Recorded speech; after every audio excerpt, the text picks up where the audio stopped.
Olá pessoal, tudo bem? Aqui é Felipe Damos, juiz do TJMA, palestrante na área de inteligência artificial aplicada ao direito.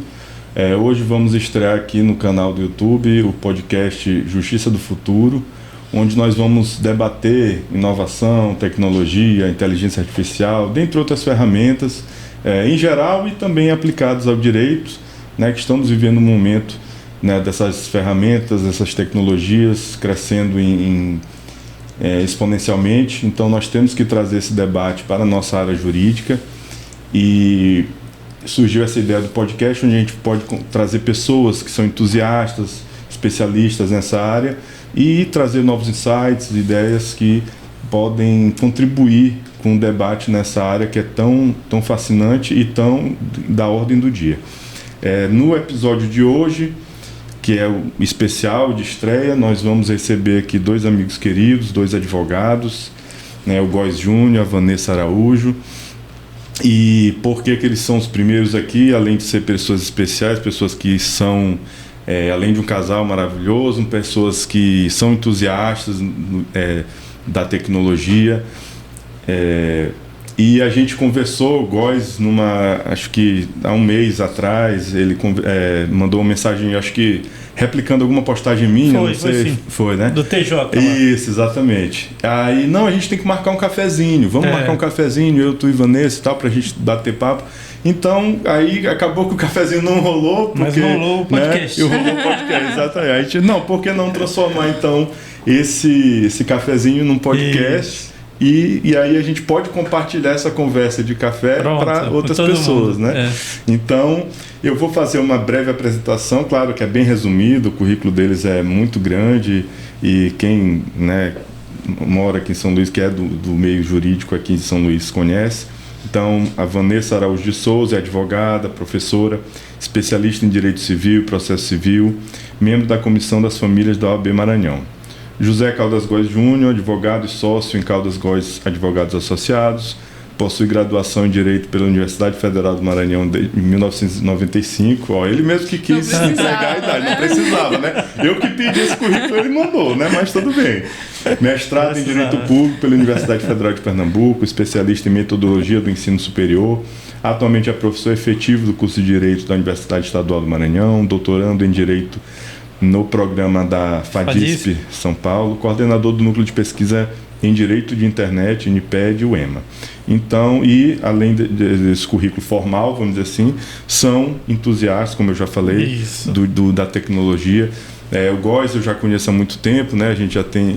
Desde o xadrez. Desde o xadrez, eu estava até comentando aqui em off que eu estou ficando velho, né? Que eu fui árbitro dos Gêmeos, dos Jogos Escolares Maranhenses, quando o filho dele, José Neto, jogava xadrez. Isso, então, e ele já está, né, formado, já está grande aí, mas é assim mesmo, a vida... O xadrez tem tudo a ver com a IA também. Claro, né? Tem tudo a ver, exatamente. O raciocínio abstrato, raciocínio lógico, né? E concentração. Então, realmente, eu desde criança jogo e sou apaixonado, então realmente tem tudo a ver. E a Vanessa conheci mais recentemente, mas sei que ela, né, tá dando palestras, né, nessa área. E Góes Júnior, até desde a época Marco Civil na internet, sempre deu palestras nessa área, né? Eu sempre não tive a honra de ser seu aluno, infelizmente, mas já assisti várias palestras e já conheço também há muito tempo. Então, acho que nada melhor do que começar esse podcast com vocês. Então, o que vocês, né, para a gente iniciar assim, sobre essas... O que trouxe, na verdade, nós três somos a área jurídica, eu sempre digo, nós nem temos formação, né, graduação em nada de tecnologia propriamente, mas, de certa forma, fomos atraídos por essa área, né? Que às vezes o pessoal sempre associa pessoal de exatas e tudo, mas essa interseção acho que tem tudo a ver. Sempre tem alguma coisa que chama a gente, né? Isso, exatamente. Eu te falei o negócio do xadrez, já querendo puxar essa conversa aqui ao meu lado, porque o próprio desenvolvimento da inteligência artificial tem a ver com o desenvolvimento da teoria dos jogos e, diga-se passagem, né? O Deep Blue, por exemplo, as primeiras formas de inteligência artificial, elas vieram voltadas para uma teoria dos jogos. Né? Eu acho que é uma primeira diferença que a gente tinha que fazer, inclusive essa que existem vários modelos de inteligência artificial. Eu vejo as pessoas da nossa área de vez em quando reclamando assim, eu fiz uma petição, a internet, a IA alucinou e criou uma jurisprudência e tal.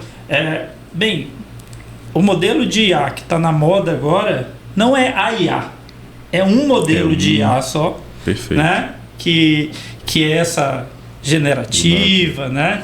E esse modelo de IA não é um modelo que ele foi criado para produzir resultados perfeitos, resultados certos. Tá? Mas a gente conhece outros modelos de IA, que são IAs especialistas, que são focadas nisso.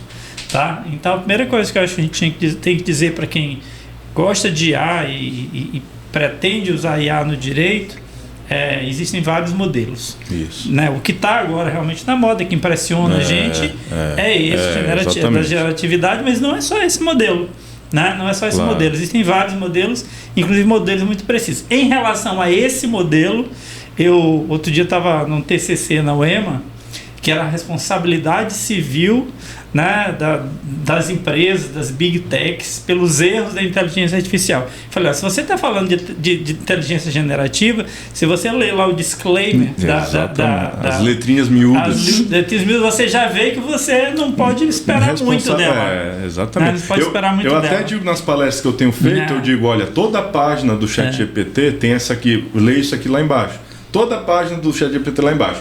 O GPT pode cometer erros, considere checar a informação importante. Além de todos os outros disclaimers quando você faz o cadastro. Né? Então, pessoal, não se iludo. Inclusive, nesse gancho... E não é para substituir. Exatamente.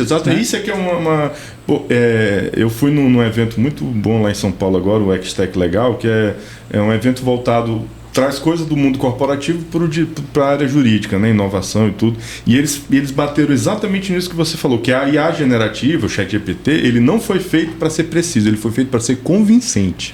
Como eu não quero tomar aqui o debate, eu quero que tu fale, exatamente. Mas eu quero só que tu me lembrar depois para falar um pouco como é que surgiu o conceito de generatividade. Perfeito. Porque Pronto. Eu acho que essa ideia também é uma ideia bem legal para quem caiu de paraquedas na IA, na inteligência artificial, porque até para nós que pesquisamos há muito tempo o assunto, você falou, eu estou pelo menos há 20 anos nós nos espantamos, tomamos um susto quando surgiu a IA.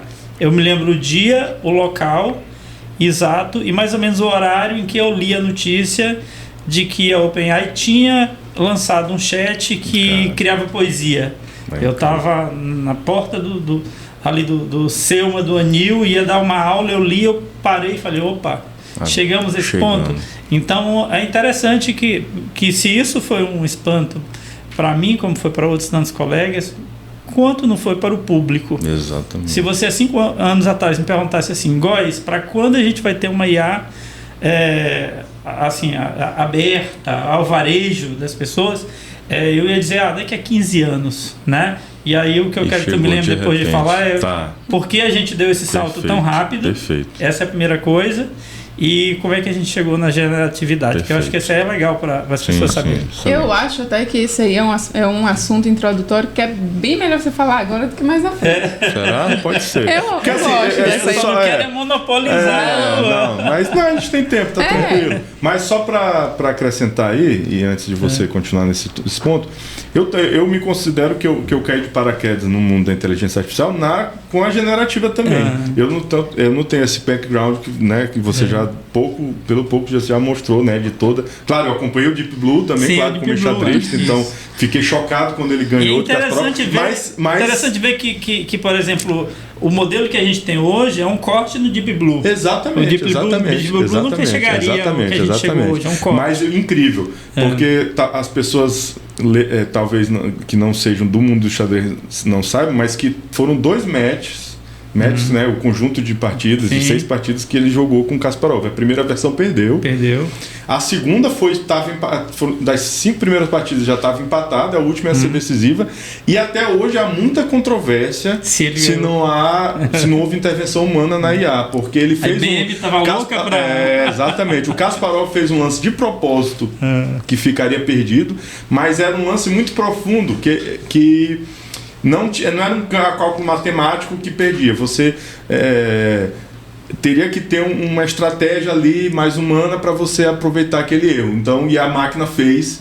Então fica essas teorias de conspiração. Mas, para todos os efeitos, até hoje não foi provado nada. O Deep Blue, no rematch, ele ganhou o Kasparov e pronto. Mas o computador não zerou ainda o xadrez. Já zerou o jogo de damas, por exemplo, porque ele é um pouco mais limitado.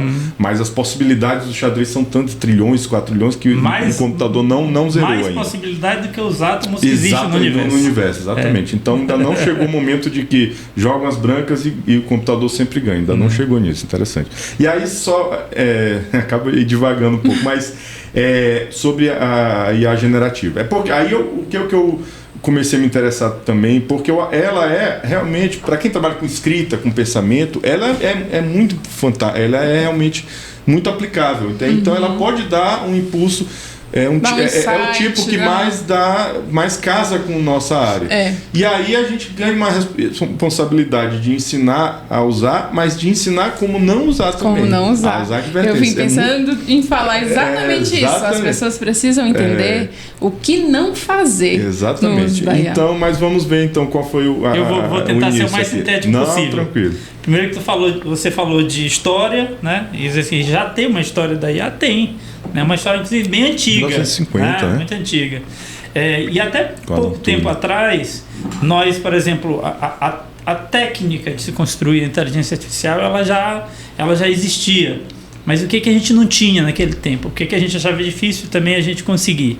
A gente não tinha poder de processamento, que isso é muito importante, e a gente não tinha banco de dados, né, largos o bastante e flexíveis o bastante. Então, na verdade, nós não estamos numa revolução da IA. Nós estamos numa revolução das CPUs mesmo, dos instrumentos e a gente que podem potencializar. Na revolução dos bancos de dados. Foi isso que mudou nesse tempo. A gente nunca imaginava.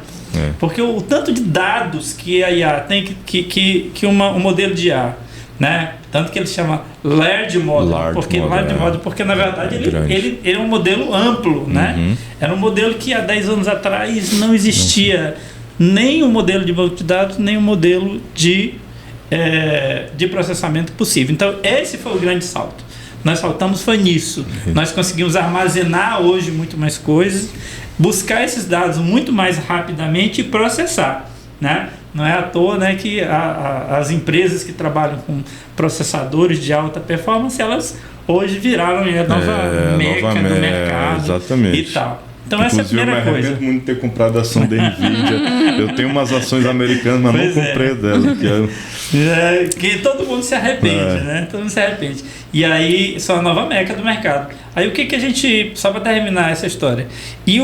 Aí se mudou o modelo também, porque no modelo especialista, o que você trabalha mais ou menos treinando o computador com perguntas e respostas. Essa que é a questão.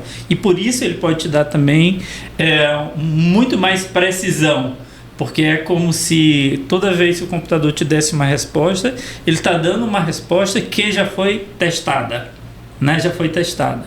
E aí é fácil a gente dizer, não, a gente pode confiar nisso. Né? Ele às vezes já passou, inclusive, por um momento de sensor humano, essa resposta. Mas aí a gente começou, alguém, num determinado momento dessa história toda, deixou de pensar em inteligência e começou a pensar em linguagem.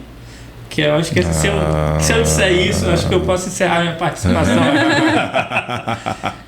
Que quando a gente pensa falando, né? A gente pensa falando. Isso. Poxa, vou lá encontrar com o Felipe. E isso antes de ser um pensamento, é uma frase, né? Exatamente. Começou a pensar em linguagem. A gente pensa falando. Então não vamos pensar mais em inteligência, vamos pensar em linguagem. E a gente começou a estudar a linguagem. E você falou agora isso, né? Começou a estudar a linguagem. E a gente viu que a linguagem tem certas regras, certo? Quando eu falo uma palavra, né? Essa palavra ela não pode se ligar a qualquer outra palavra. Em geral, se você fala uma preposição, existe um número limitado de outras palavras que você fala depois de uma preposição. Então vamos estudar a linguagem. E vamos começar, dentro dessa ideia, né, do modelo amplo, vamos começar a ver quais palavras se casam com outros. Tanto que o modelo que a gente tem hoje de inteligência é um modelo que tanto faz você fala em português, fala em inglês, fala em chinês para ele e pouco importa. Pouco importa. Exatamente por isso, porque o que ele entende é de linguagens no sentido mais linguístico e menos gramatical da coisa. Então o que a gente tem quando a gente coloca faz um prompt no modelo qualquer, né? Hoje eu e Vanessa nós nos separamos em termos de... não acredito. Ela ficou lá no ChatGPT. Então eu sou também time ChatGPT. E eu fui pro Gemini. Entendi. Então eu tô no Gemini. Então quando a gente coloca um prompt lá no ChatGPT ou no Gemini... Copilot. O que você está fazendo ali, em verdade, tá? É colocando ali um modelo de linguagem que, estatisticamente, ele vai te devolver o que é mais possível, ou a resposta que seria linguisticamente mais possível e mais provável, tá? Então, é lógico que no modelo desse, que ele nos espanta, porque parece que a máquina está raciocinando, né? Que às vezes a gente acha até que ela tem um certo sentimento, né? Vanessa, quando está escrevendo os prompts cognitivos, né? Ela coloca prompts cognitivos, ela coloca, por favor, muito obrigado. Pense um pouco, respire fundo. Porque no dia que a IA dominar o mundo, vai ser amiga dela, ela sempre diz isso. Então a gente vê isso, mas na verdade ela está te respondendo probabilisticamente. Claro. É isso aí. Então a gente não pode exigir muito dela. Sim, tem que ter muito cuidado, muito carinho. Eu digo que a gente tem que ter carinho. Não pode exigir muito por causa disso, porque ela está te respondendo probabilisticamente dentro do número limitado de probabilidades, que é um termo linguístico, uma expressão linguística, tem de ocorrer depois de outra.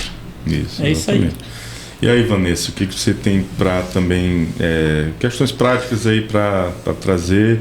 Então você tem usado mais o ChatGPT. Eu também, na verdade, são todos modelos baseados na mesma, né?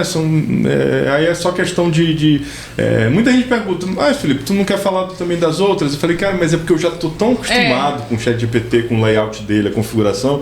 Eu acho que se a gente se especializar, mas na verdade nada impede, né, de você usar os outros. Eu até tentei usar o Gemini, só que eu particularmente não gostei do resultado.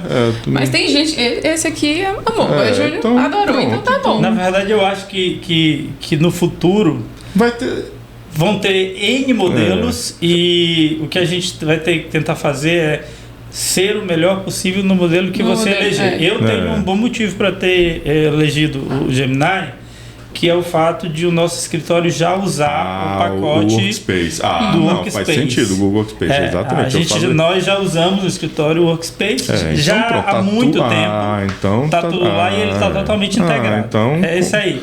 Mas eu até gosto de Vanessa continuar no chat. Para ter outra. Porque a gente tem como debater aí. O meu motivo foi apego emocional mesmo. Eu consegui me ligar ao GPT. Mas assim, eu tive muita resistência. Acho que todo mundo teve, né? Nesse início. E igual esse cara, vai lá, testa. Ele já estava estudando, vai, testa. Eu digo, não quero, acho que vai me atrapalhar, vou perder tempo fazendo isso aqui. Mas aí eu me vi numa situação que eu estava muito atarefada, com vários compromissos. Eu digo, chegou a hora. Se ela veio para ajudar a gente a otimizar o tempo, então esse é o momento. E fui fazendo meus testes. Hoje eu praticamente, em tudo que eu faço, eu tenho um auxílio dessa ferramenta. Mas eu acho que, como eu falei para ti, tudo mudou, a chave virou quando eu aprendi o que não fazer na IA. O que não fazer. Porque a gente vê muito aí, principalmente desses anúncios, agora desliguem seus celulares, porque vai aparecer muito anúncio de venda de prompt, né? É só a gente falar prompt que começa a aparecer muito. Venda de livro, não sei quantos mil prompts. Gente, isso não existe, principalmente para nossa área. É uma experiência muito pessoal. Não, e outra coisa, a qualidade da resposta da IA depende da qualidade do seu comando.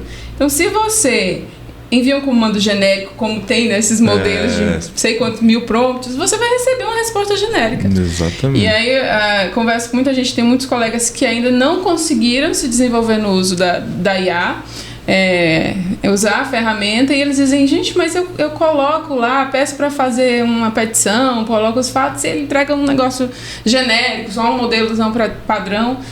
Mas é porque você não sabe aquela questão da engenharia, você não entendeu a engenharia de prompt, né? Já começa a ensinar a gente aí. Não adianta você chegar e pedir, dar um resumo de um fato e pedir uma inicial completa, que ela vai te dar. Tem limite de entrada, limite de saída, limite de contexto. Exatamente. Então a gente tem que entender quais são esses limites para que a gente possa usar a ferramenta da melhor maneira. Mas eu acho que nós estamos sem paciência. Acho que as pessoas estão sem paciência. Mas sabe o que é, Góis? Eu acho que é o seguinte, as pessoas têm um instinto natural de usar essas ferramentas como muleta. Tipo assim, então não vou mais ter que pensar, não vou ter que fazer mais nada. Ele vai fazer tudo e acabou. Não é isso, não? Quando eu falo, não é isso. Felipe, vai aumentar a sua responsabilidade. Uma coisa que eu ia falar para ti é que, dentro do negócio da história que eu estava fazendo, é que antes do ChatGPT existia o GPT. Exatamente. Nós que somos programadores, porque eu também sou programador, a gente já usava o GPT, a gente já usava o GPT. Mas o GPT era uma coisa para iniciados, entendeu? Uma coisa para iniciados. Então o chat, que foi essa possibilidade de você criar o prompt, foi realmente o que revolucionou em termos de você atingir mais e mais pessoas. E eu acho que até o chat hoje já é uma barreira para algumas pessoas, né? E eu estava falando isso com a Vanessa outro dia. A gente tem um amigo que, aliás, ele vai estar conosco num evento amanhã, que ele fez uma interface para quem não quer usar o prompt, né? Para quem não quer usar o prompt. Então essa coisa, eu vejo que o Vanessa estuda muito para aprender a fazer prompts, da tal da engenharia de prompts. Tem gente que não quer dedicar tempo a isso. Complicado. Mas e tu achas que a engenharia de prompt quem conseguir se destacar nisso vai estar à frente? Acho que essa é a grande habilidade que se está se exigindo, que a gente descobre com o ChatGPT e com esses modelos que a gente não sabe perguntar, a gente nunca soube. A gente acha que sabe, mas na hora não sabe. Né? Eu acho que sim, principalmente com essa atualização nova da memória, de contexto, da memória, que não tem muita relação com aquela customização de IA, não tem relação. É outra coisa. E assim, as pessoas acreditavam que a customização da IA ia fazer uma revolução, mas eu acho que essa memória de contexto vai fazer a revolução individualmente, para ir aprender o que você quer, como você trabalha, qual é a sua área de interesse, como é que o que você gosta ali, qual é a linguagem, qual é o estilo de linguagem, de abordagem que você gosta. Então eu acho que antes de ter essa atualização, eu já fazia meio que isso, eu usava não tem nada dizendo que realmente, mas para mim funcionava, né? Eu dizia pra Góis, olha, eu faço as petições, estou trabalhando num caso, estou elaborando uma petição, estou pedindo ajuda dela. Quando eu termino aquele caso, se eu vou trabalhar em outro, na mesma área, direito do consumidor, por exemplo, uma defesa aí nessa área, eu digo, terminamos esse caso, meio que esqueça o que a gente tratou, e agora a gente vai partir na mesma conversa. Isso, pra mim, parecia que ela entendia, pelo menos ela já sabia aquela linguagem, aquela forma. E agora isso vai ser realidade. Agora com essa memória de contexto é isso mesmo, ela aprende as suas preferências. Então eu já fazia isso e eu acho que... Perfeito. E via API dá pra gente potencializar mais aí. Muito. Ainda, né? Eu tô agora numa fase de tentar me especializar aí para integrar. É aquele app que é o Obsidian. Obsidian. Que você cria ali meio que uma segunda mente sua, uma extensão da sua mente, um mapa mental. Você coloca, por exemplo, na sua área de trabalho, todas as suas produções nesse aplicativo e faz a integração da API do ChatGPT. E aí, tudo que você leu na sua vida, todos os artigos, todos os seus trabalhos, petições, você joga lá. Você faz essa integração. Ela também é uma interface para você criar isso. Você criar um banco de dados. É um banco de dados. Ela vira o teu banco de dados pessoal. Perfeito. E eu me lembro, Felipe, que fazendo aqui, voltando para a história mais uma vez, que eu sou da época em que a gente fazia as fichinhas catalográficas, né? Comprava lá na papelaria e vinha aquela fichinha, aquele quadradinho. Você estava lendo um livro, você anotava a citação, um resumo e tal. Fazia um fichamento. A ideia do fichamento e de fazer esses resumos linkados com outras coisas é basicamente o que esse software faz. Exatamente. E é incrível como ele vai construindo uma árvore. No caso de Vanessa, que é da família das sucessões, né? Ela vai construindo uma árvore, porque na verdade tudo tem uma certa interligação. Sim, que é exatamente isso que a inteligência artificial faz. Ela consegue interligar termos, né, certos termos linguísticos uns aos outros que representam ideias. E aí você vai fazer isso para você, pessoalmente. E isso, assim, você até conseguiria fazer isso, só que você demoraria muito mais. Sim. Né? E isso às vezes as pessoas confundem. Às vezes você faz uma coisa, demonstra, eu estou fazendo isso aqui no ChatGPT. Ele, poxa, mas isso aí eu sei fazer, isso aí qualquer criança, uma adolescente, eu sei. Realmente, mas você passa 10 minutos, 20 minutos, e ele vai fazer em 10 segundos. Não, para mim é otimização de tempo. Tempo e produtividade. E eu acho que entra também até a questão, às vezes, você não tem um insight que ali na alucinação dela, ela te dá um insight para você se desenvolver numa teoria e tal. Sem contar que às vezes o difícil pra gente é começar. A gente sai da tela branca. E às vezes eu digo assim, olha, você fez um prompt genérico, não é o fim do mundo. Na verdade, na resposta genérica, às vezes dá uma você começa a ter um insight para... Você entende que você tem que especificar ali. E a beleza do chat é essa, é uma dialética constante. Você vai produzindo na conversa e vai melhorando, entendeu? Então, tinha gente que achava que você perguntava, respondia, era uma coisa estática, acabou, ficou ruim, não uso. Não, ali é só o começo, você vai, né, aperfeiçoando, né? Então, inclusive essa questão de tempo e produtividade é o que eu falo para as pessoas que perguntam, mas a versão gratuita, a versão... Gente, você... Tem uma diferença, né? Claro, e outra, algumas ferramentas que são pagas vão te dar um ganho que é imensurável. O ganho de tempo para mim é mais importante. Tempo para você estar com seus filhos, seu lazer, para você estar fazendo outras coisas mais estratégicas. Às vezes a gente vai num restaurante com uma porcaria que vai te fazer mal e gasta esses R$100, por exemplo, na assinatura de ChatGPT. E que é barato, na verdade. Essa tua expressão que eu vou até começar a adotar, que é a inteligência artificial no varejo, é uma coisa impensável. Gente, vocês estão com uma possibilidade de uma inteligência artificial por R$100 por mês, ou outros pacotes. E ainda estão perguntando se vale a pena, se não vale. Gente, pelo amor de Deus. Não, e tem uma diferença muito grande da versão gratuita para a versão paga. As pessoas param aí na versão gratuita, porque lá ela alucina demais. Exatamente, ela fica decepcionada. A limitação ali da janela de contexto dos tokens, bem menor, é só 16 mil tokens, enquanto que na paga é 128 mil. Isso no ChatGPT, no Gemini é muito mais. E aí, eu quando comecei esse teste, né, nessa versão, eu disse, não, vou ver como é que tá aqui, mas eu via que ela tinha um potencial. Exatamente. Mas alucinava demais. E claro, tem que ter a revisão humana. Exatamente. E eu via ali, tá revisando muito e tal, mas tenta fazer a versão paga. Eu até digo para alguns assim, eu sei que é radical, mas eu até digo, se você quiser ficar usando só o 3.5, só o gratuito, nem use. Não vai dar mais trabalho. Agora, assim, eu confesso, não sei vocês, eu ainda não usei muito o 4O agora, o 4 Omni, né? Que está disponível também agora na versão gratuita. Mas claro que também com uma limitação menor de contexto. Eu digo assim, nada é de amigo meu, poxa, mas tu tá usando aí no 4, que é o pago, mas tá na versão gratuita o 4O agora. Mas sim, outro dia um amigo meu que estava usando gratuito, ele mostrou que ele bloqueou lá e ele vai ter que esperar não sei quantas horas para voltar a usar. Não tem almoço Olha, grátis. Mas eu confesso que eu já consegui bloquear na versão... Eu também já. Mas você bloqueou na paga. Aí é loucura, mas eu também já. Mas aí foi uma coisa bem específica, fazendo umas questões de múltipla escolha.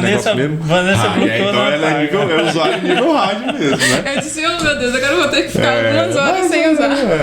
Mas assim, eu acho que não tem. Mas assim, vocês, tu que é mais ChatGPT do que Góis, tu já usou o Omni, o 4? Eu comecei a fazer esse teste. Ele tem uma capacidade de processamento mais rápida, mas ele também não é tão profundo. Exatamente. E às vezes eu preciso de mais profundidade. Eu também. Então eu acho assim que para uma questão mais simples, ele dá pega rápido ali. Eu achei ele mais criativo também. Ele acho que pra você fazer uma historinha, eu tô fazendo muito historinha para minhas filhas. Elas adoram pra ler. Nunca pensou nisso. Não, pois porque assim, às vezes a gente compra aqueles livros, tem umas historinhas só mais qualquer. E o chat faz contextualizado com o nome delas, assim, com o que elas gostam. Eu falo assim, faça uma historinha. Eu não tinha pensado. Faz uma historinha de Niná de 500 palavras, só de 500 palavras, envolvendo Peter Pan. E se tu tiver no Gemini agora, tu pode mandar ele ilustrar. Não, ele ilustra. Aí eu mando. Só que aí também, pra falar, eu já demais, né? Eu mesmo falo, às vezes em inglês também, porque minha esposa fica no meu pé pra gente ensinar inglês pra ela logo, né? E tal, aí umas historinhas em inglês, cara, ele faz, fantástico. A criatividade dele é uma coisa impressionante. Mas já que vocês falaram tanto de alucinar, eu como professor, eu fico com muito medo da gente engatar um papo aqui e as pessoas que estão... Ficarem com medo. Não, ficarem com medo e não entenderem bem o que é o alucinar e tal. Gosto de ter uma historinha que ele faz comparativo, que é muito boa pra gente entender. Essa história também do alucinar, porque como é que ele cria aqui? Primeiro, né, senhores telespectadores, é bom que vocês saibam que você tem como graduar, a depender do modelo, né, o nível de criatividade que a IA vai lhe dar, e quanto mais criativa for a IA, mais ela pode alucinar. Exatamente. E quanto menos criativa, mais precisão, mas ela vai dar aquelas respostas prontas. No Gemini tem um ponto, Felipe, que a gente consegue limitar tanto as respostas que se você fizer a mesma pergunta 2 vezes, ela vai te dar a mesma resposta 2 vezes. Ela não varia as respostas. No GPT não tem isso. No nível alto de precisão. Faz a pergunta, abre outro, são respostas diferentes. Eu falo isso, nas palestras, abre 10, pode abrir 10 computadores agora, 10 contas diferentes, a mesma pergunta vai ser diferente. A preocupação dele já com esse mercado que quer respostas mais... Claro. Mas nós queremos textos criativos. Você vai fazer lá a história para tua filha, tu quer criatividade, tu não quer também uma coisa mecânica. Mas então, uma petição, uma coisa que é alucinação. O que eu falo sempre, se você está no modelo generativo, você tem que se acostumar com uma certa alucinação, porque na verdade o modelo de aprendizado da IA é baseado na alucinação. E isso é que faz com que ela seja tão mais rápida e potencialmente melhor neste ponto do que nós. Exatamente. Enquanto que eu sempre falo conta essa história para a Vanessa lá, se a gente for ensinar Vinícius a abrir, Vinícius é nosso bebê. Sim. Se a gente for ensinar Vinícius a abrir uma torneira, a gente tem um número limitado de torneiras na nossa casa, de torneiras de água. Tem a torneira da cozinha, que ela abre puxando uma alavanca, mas tem a do banheiro que é rodando uma coisinha. E eu consigo expor Vinícius a, 5 modelos de torneira. O que não me garante muito que se Vinícius amanhã for num lugar e tiver uma torneira totalmente disruptiva, por exemplo, que ele coloque só a mão embaixo, ele vai saber lidar com aquilo. Então, como é que a IA trabalha? Ela não vive no nosso mundo, no mundo real. Então ela pode criar as suas próprias realidades. Então, diante, por exemplo, de um comando, é sempre um comando linguístico, abrir uma torneira, ela pode criar diversos mundos em que ela pode testar abrir uma torneira. Inclusive torneiras que ainda não foram pensadas. Que não foram pensadas e não foram abertas. Então, na hora que você pede lá, eu gostaria de uma jurisprudência de tal e tal coisa. Se ela não encontra probabilisticamente uma resposta para dar de alta probabilidade e ela está setada, por exemplo, para um ambiente de grande criatividade, ela sabe como se constrói uma jurisprudência no modelo linguístico. O que ela faz? Ela cria uma jurisprudência e entrega para você. Porque ela foi construída para te dar uma resposta. Ela não foi construída para te... O sistema dela não é o da realidade. Não, inclusive hoje mesmo, coincidência, um amigo meu estava falando, tu já testaste a versão 4.0, ele cita a jurisprudência certinho, com a fonte, Juiz Brasil, não sei o que e tal. O que eu acho mais legal é isso. Só que assim, beleza, mas não é melhor tu pesquisar no site direto para ver a fonte? Eu não tenho, eu não gosto de usar. Eu sempre digo, assim, eu não uso o ChatGPT como Google. Como também não. Eu não gosto, eu prefiro eu mesmo pesquisar, trazer, e com esse material ele vai me dando ideias, resumir, por exemplo, uma emenda gigante do STF sobre liberdade de expressão sobre algum assunto, ele vai me destrinchar. Então, por isso que é a importância, né, Góis e Vanessa, da qualificação e da gente ter esses espaços de reflexão para as pessoas saberem. Não, gente, vocês têm que saber. E essa questão da alucinação, se a pessoa souber usar, se qualificar para usar de forma responsável, ela vai ter que ter pouca preocupação com isso. Porque eu prefiro sempre dar um material de qualidade, dar um conteúdo para ela me ajudar. Exato. Agora a pessoa quer extrair tudo dali. Isso. Faça aí uma petição sobre tal, com jurisprudência e tal. Não, gente, não é assim.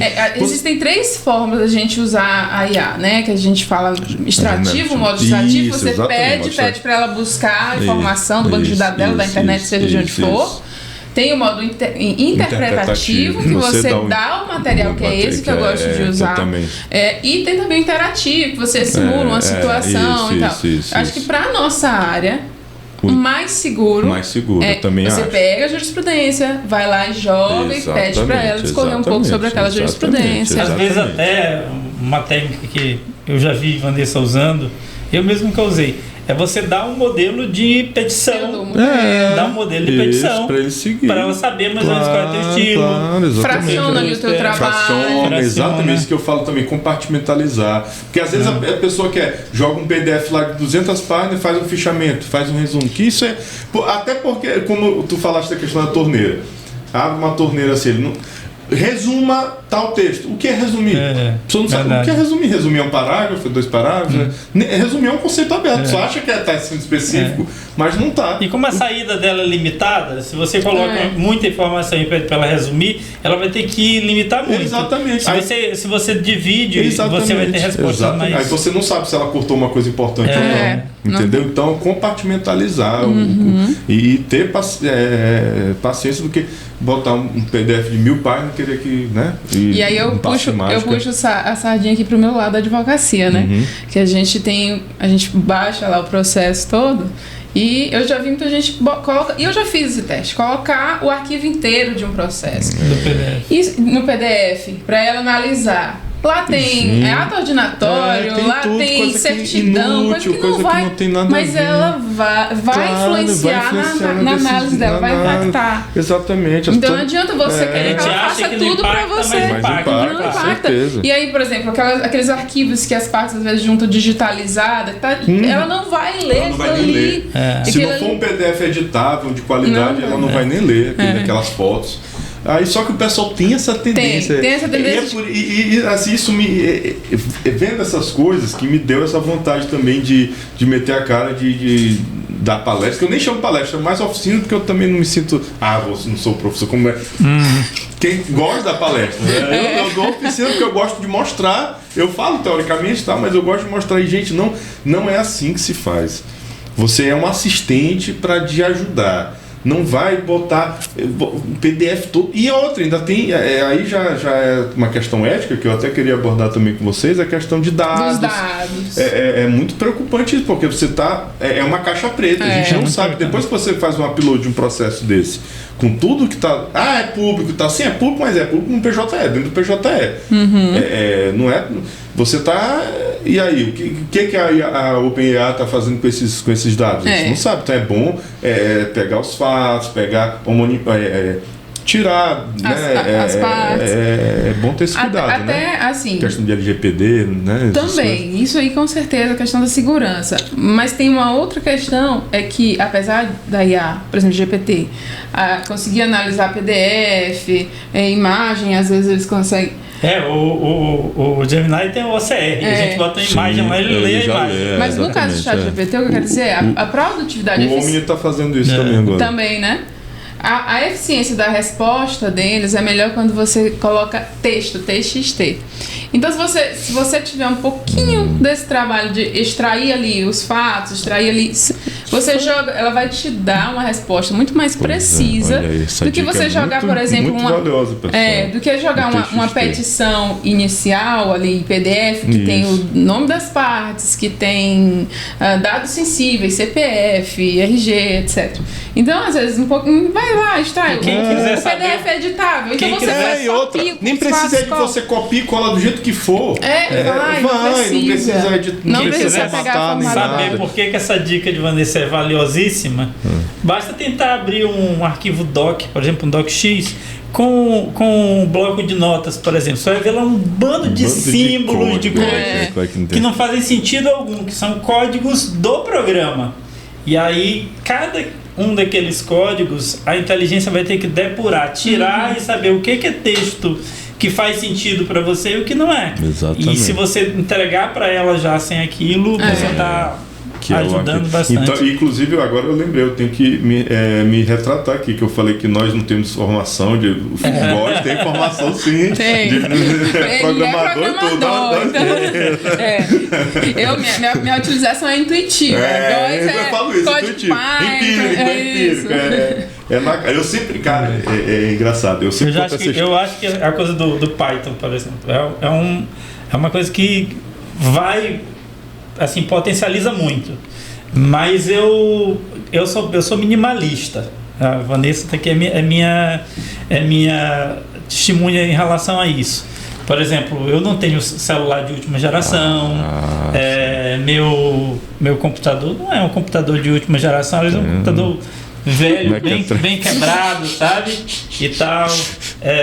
Então eu sou minimalista. Então o que eu acho hoje? Eu acho que uma das coisas que a gente teria que aprender a fazer era tirar o máximo do que a gente tem, porque virou uma piada antiga já, dizer assim, o homem foi para a Lua com a inteligência que tem num relógio digital, né? Mas isso é pura verdade, tá? Realmente o que nós tínhamos naquele tempo quando o homem foi para a Lua é uma coisa irrisória. Tinha 12K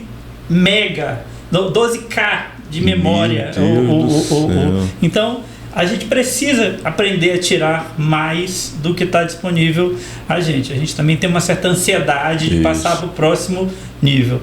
Então, olha, amigo, o Python vai potencializar muito, mas até você chegar no dia que você vai ter que aprender Python, tem muito caminho para você andar e muita coisa para aprender dentro dos modelos de prompt. Porque a engenharia de prompt hoje é uma coisa muito complexa. E tem muitos artigos científicos sendo escritos sobre engenharia de prompt. Então eu diria que pensar na API, Vanessa ficar falando muito comigo isso. Eu queria saber mais de API, não sei o quê. Pensar na API é para alguém que já conseguiu esgotar o que o prompt conseguia dar para ele, ou para alguém que realmente trabalha na área e tem uma necessidade muito específica. Porque os prompts também já são uma riqueza imensa, que acho que dá para resolver aí 99,9% dos problemas que a gente tem no nosso dia a dia como advogado, como juiz, como promotor. Certeza. E no dia a dia forense aí de vocês, que eu sou juiz no interior, né? Então tem outra realidade, é uma comarca bem menor, né? Outro tipo de aqui, né? Outra vivência, mas e vocês, né? Convivem com outros escritórios. O escritório de vocês já é muito grande, né? Um dos maiores aqui. Vocês têm visto aí os colegas estão usando, está se falando nisso nos eventos. Como é que tá isso aí aqui em São Luís? Nos eventos é com ele. Agora, em relação aos outros escritórios, pelo menos meus colegas, eu acho que ainda tem uma resistência muito grande. Tem incipiente. Tem uma resistência muito grande. Porém, eu vejo também muitos escritórios implantando aí a IA na gestão do próprio escritório. Eu acho que está meio dividido. Tem a galera que tem aquela resistência, mas tem os que estão aí mais antenados. Eu acho que essa resistência ela é super normal, né? Sim. A gente mesmo começou esse podcast aqui falando sobre AI, por exemplo, nenhum de nós falou como é que se acessa esse negócio. Pode ser que tenha metade das pessoas que estão nos assistindo que não sabe nem como é que se acessa isso. Então, como eu entro num site, eu tenho que instalar um programa, sabe? Então, esses passos iniciais, eu acho que eles já representam uma barreira. E quando a gente começa a falar esse linguajar muito complexo, essas terminologias, isso causa maior resistência às pessoas, principalmente para as pessoas mais velhas, tá? Então, por exemplo, meu pai lá no nosso escritório, meu pai tem 88 anos, ele assiste assim, às vezes uma palestra de Vanessa tem uma palestra, ele assistiu pelo Teams, ele ficou, meu Deus, que coisa, mas ele disse, não, aquilo ali não é uma coisa para mim, é uma coisa para jovens, porque ele acha que ele, mas nem só, eu tenho uma não vai chegar naquele estágio nunca. Mas eu tenho uma prima que uma vez chegou, só para completar, chegou, eu falando no Instagram sobre inteligência artificial, ela, prima, mas como é que fala com ela? Eu disse assim, é intuitivo, tu conversa como se estivesse conversando com uma pessoa. Com o WhatsApp, eu gosto de falar o WhatsApp, eu falo, é como fosse o WhatsApp.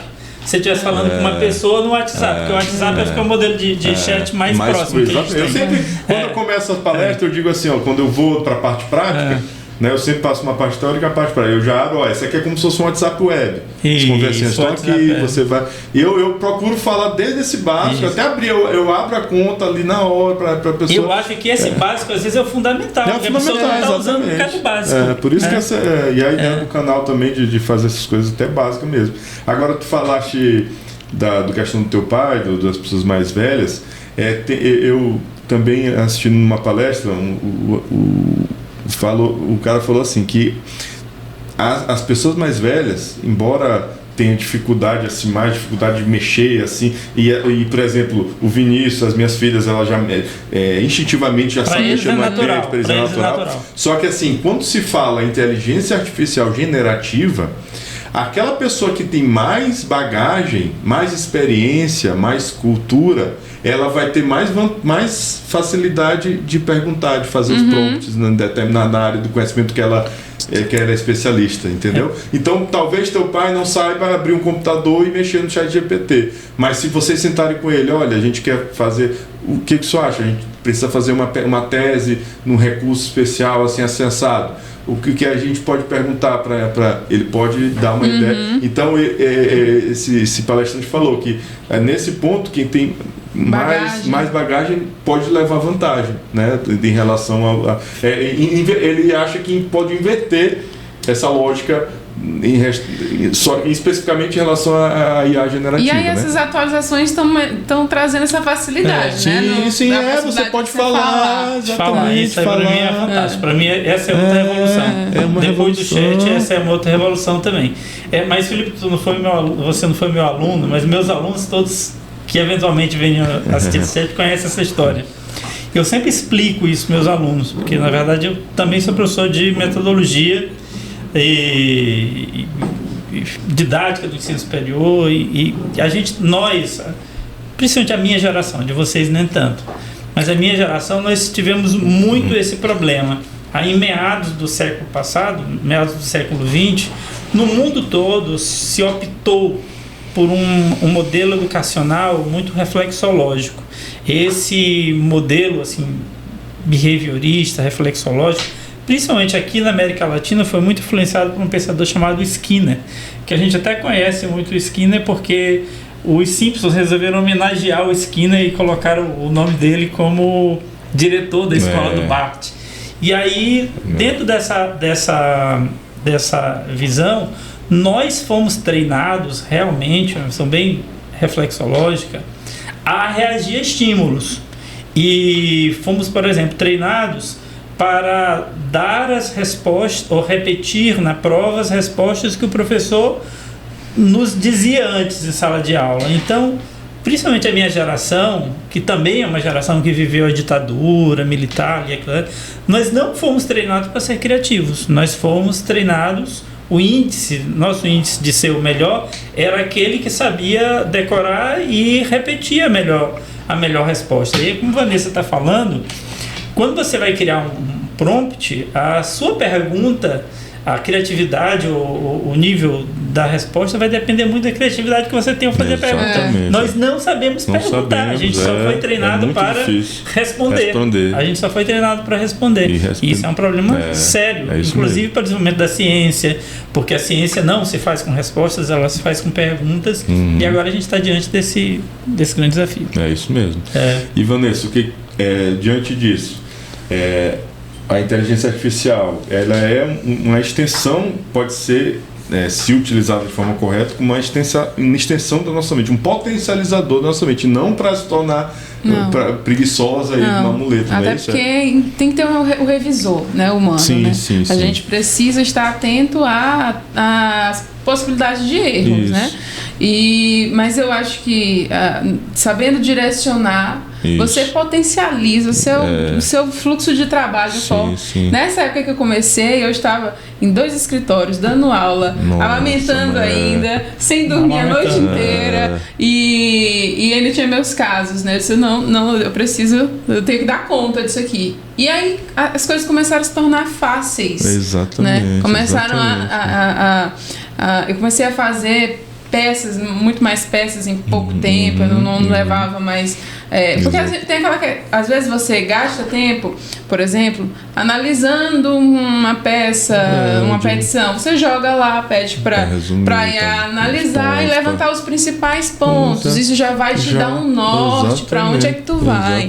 Entendeu? E você se preocupa com a parte mais complexa da linha de defesa que você vai seguir, ou do argumento que você vai seguir, e vai orientar a IA também para te ajudar. E tudo você as teses você que vai escolher, você que vai. No momento ela vai decidir por ti, ela vai te dar os elementos mais rapidamente para você poder fazer uma coisa de uma qualidade. E a gente sabe que existe trabalhos que são um pouco mais mecânicos e tem trabalhos que são mais delicados, mais complexos. Se você utiliza nesse mais mecânico ou IA, você tem um tempo maior para se dedicar àquela complexidade ali no caso. Exatamente. Eu dou até um exemplo que mais para a magistratura, mas serve porque todos nós temos ofício para fazer essas coisas burocráticas, né? Eu criei um GPT personalizado só para responder ofício lá. Então, quem gostou, meu secretário judicial lá, ele adorou, porque antigamente eu passava para ele, olha, tu vai fazer assim, vamos responder assim, assado. Ele ia fazer, mandar para eu revisar, ainda saía com erro. Esse tempo todinho, em 5 minutos eu já faço, eu já digo o que eu quero, leio, vejo o material e já resolvo. E ele já faz aquela estrutura perfeita de acordo com toda a minha customização que eu fiz, meus modelos, ele já aprendeu tudinho, certinho, e já... Né? Então, no meu momento, ele que analisou o ofício para dizer qual é a resposta. Não, eu analisei, eu quero a resposta tal. E ele vai me ajudar e agilizar, entendeu? Então, essas coisas... Agora, assim... eu lembrei de uma outra frase também que é interessante, que a gente tem que parar de melhorar. Às vezes a gente fica focando em melhorar o que nem precisava mais ser feito, né? Então, às vezes, essas ferramentas já deviam estar... A gente tem que pensar em integração mesmo. No PJE, por exemplo, se você vai entrar no PJE, você vai fazer uma petição de uma juntada, já era para ter você dá um clique e já sai lá. Acho que vai ter. Acho que em breve. Mas uma certidão, secretaria, essas coisas, ofício, não era nem pra gente. Aí a gente está ensinando as pessoas a melhorar isso, mas que essas coisas nem precisariam, nem estão sendo mais feitas. Mas mudando aqui um pouco, né, a vertente, só porque a Vanessa falou que ela realmente, né, eu sou a testemunha, ela estava nessa situação, ela estava com um bebê, estava amamentando e tal.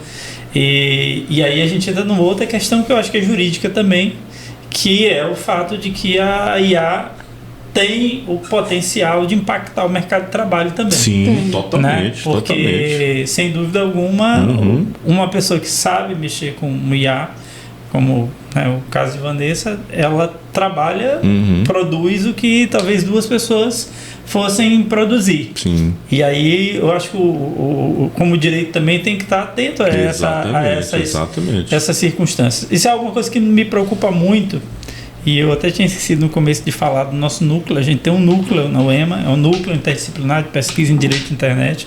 Você já está convidado para estar conosco na nossa próxima reunião. Perfeito. E a gente trabalha muito isso. E quais são os impactos que a IA vai ter no mundo do trabalho? Com certeza serão impactos muito grandes, né? Sim. Porque hoje, por exemplo, grandes escritórios de advocacia nos Estados Unidos, a gente tem sempre um certo lapso temporal entre as coisas que acontecem nos Estados Unidos, aí 2, 3 anos elas vão se repetir no Brasil.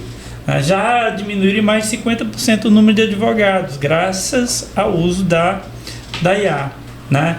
Interessante é que a gente, só para dar um dado para ti, que a diminuição do número de advogados nos grandes escritórios de advocacia do mundo não ocorreu há tanto agora no ChatGPT. Aconteceu com o Watson, que foi aquele primeiro modelo da IBM ainda.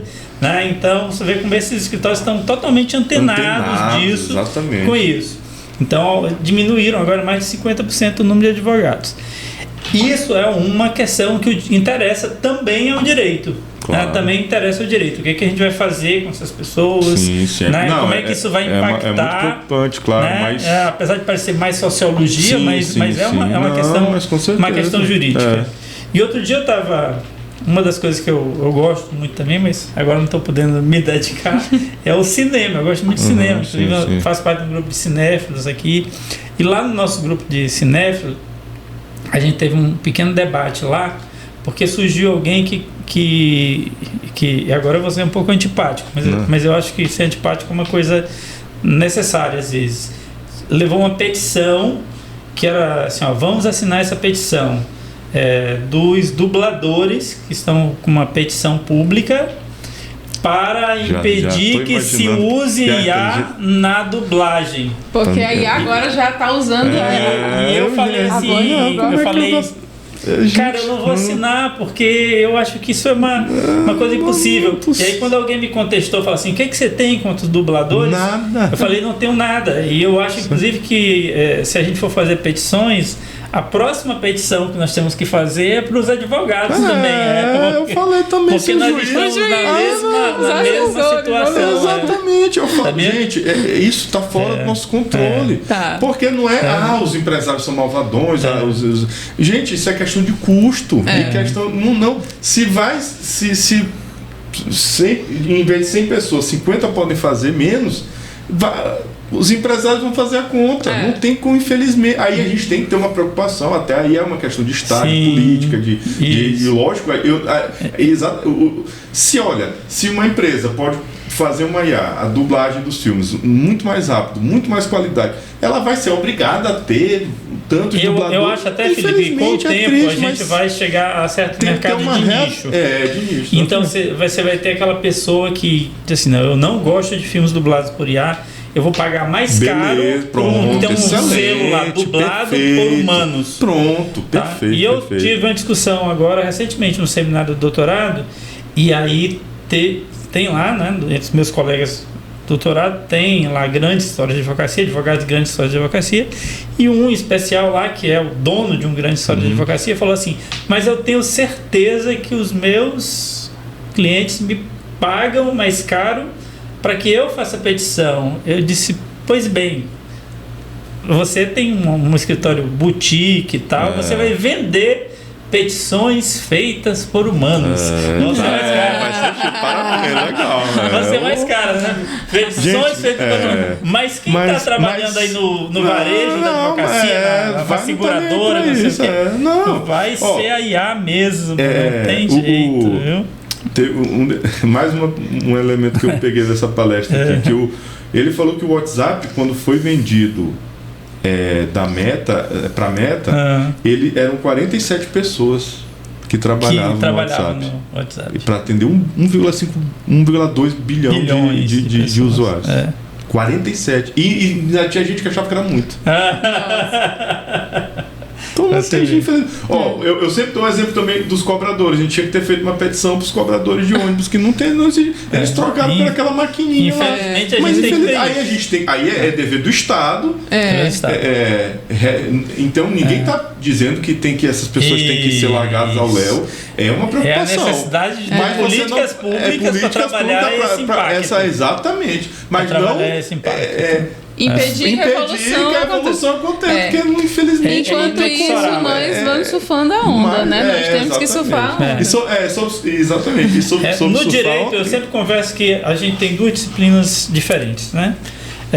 A gente tem o direito em tecnologia da informação, que é o que estudaria, por exemplo, esse impacto da IA no direito do trabalho, e a gente tem a informática jurídica, que trabalha a aplicação das tecnologias dentro do direito. Então, por exemplo, a gente começou aqui esse papo com a pauta da informática jurídica, que eu acho que é uma pauta bem legal, tem a ver com produtividade, tem a ver com tudo. Mas ela não é a única pauta, né? Ela também tem essa pauta dos impactos, que eu acho que a gente vai ver muito essa pauta agora. E aí tem impacto no direito do trabalho, tem na propriedade intelectual, tem em várias questões. A gente viu agora, acho que Scarlett Johansson na proteção de dados, trabalhando o uso da voz dela, estava reclamando porque se usava a voz dela, não sei se foi ela especificamente. Pelo menos eles disseram que era uma voz parecida, né? Que estava se usando a voz dela e tal, e a partir de algum tempo talvez vai se usar a imagem também, porque o deepfake está aí para isso. Foi um caso bem comercial, difícil. E são questões que o direito vai ter que trabalhar também. Não tem jeito. E eu também, tu falaste aí de dominar o mundo, eu também, quando as pessoas falam assim, não, mas vai dominar o mundo, não vou participar disso. Eu falei, gente, se a IA for dominar o mundo, Skynet for virar Matrix, não depende da gente. Depende dos grandes players aí nos Estados Unidos. Se eles quiserem fazer um negócio que vai fugir ao controle, quem somos nós? Não sei, se você tem uma técnica de guerra, estratégia, não volte no ChatGPT, pelo amor de Deus. Mas eu acho que o nosso dia a dia é tão... Nós somos tão assim... O que esse nosso uso vai alimentar, vai estar contribuindo com isso? Então, enquanto a gente tem que torcer para isso não acontecer, acho que pode acontecer, a gente não sabe. Esses filmes podem se tornar realidade. Coisas que a gente está vendo hoje já foram filmes há décadas atrás. Então, enquanto isso não acontece, se Deus quiser não vai acontecer, a gente tem que usar de forma responsável, tentar transmitir a mensagem responsável para outras pessoas e seguir aproveitando o que ela tem de ensinar melhor. As pessoas a surfar a onda também, né? Onda de forma responsável. Se tornar amiga da IA. Solar, uma das coisas interessantes é isso aí, é que países assim que não estão na vanguarda da evolução, hoje nós temos quais são os países que realmente estão dominando essa tecnologia. A gente tem Estados Unidos, a gente tem Japão, a gente tem China, a gente tem alguma coisa ali na Grã-Bretanha, Inglaterra, mas é um clube bem fechado de países, Índia, tá? Bem fechado.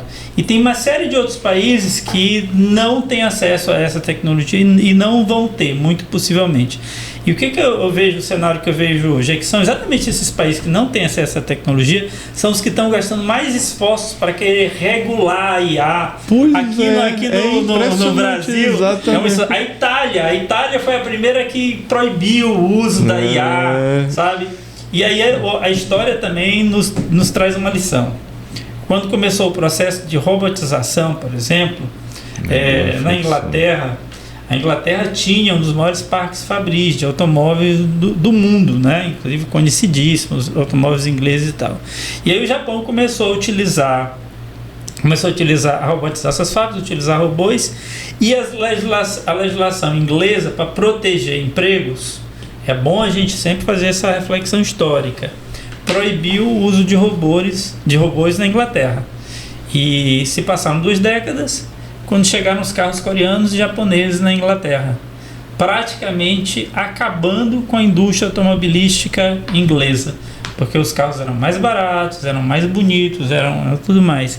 E aí eles precisaram contratar os japoneses para ensinar como é que se automatizava e como é que se colocava robôs nas fábricas inglesas para eles começarem a se tornar competitivos no mercado de novo.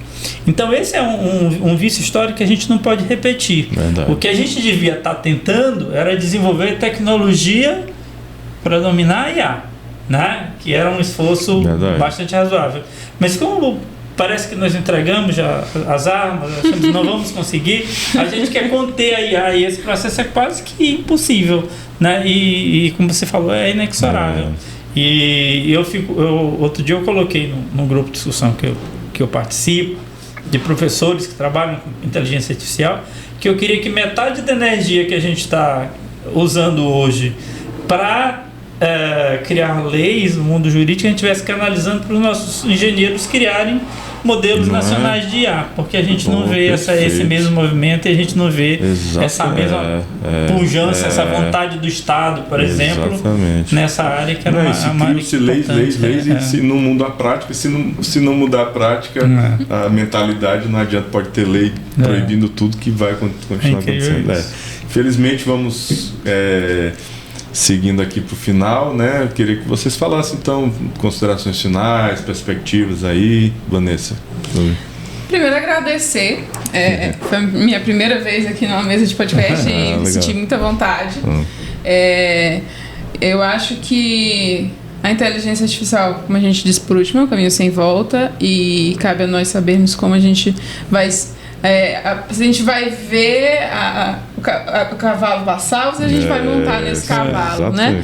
E eu acho que é importante para quem está ouvindo aí, que foi só um levantamento aqui, uma pincelada, mas acho que vale muito entender esse funcionamento e ir testando e aplicando, porque vai chegar o momento que você vai ser obrigado a usar uma inteligência artificial, seja no ChatGPT, seja no PJE, para os advogados. Eu tenho fé que a IA vai para o PJE.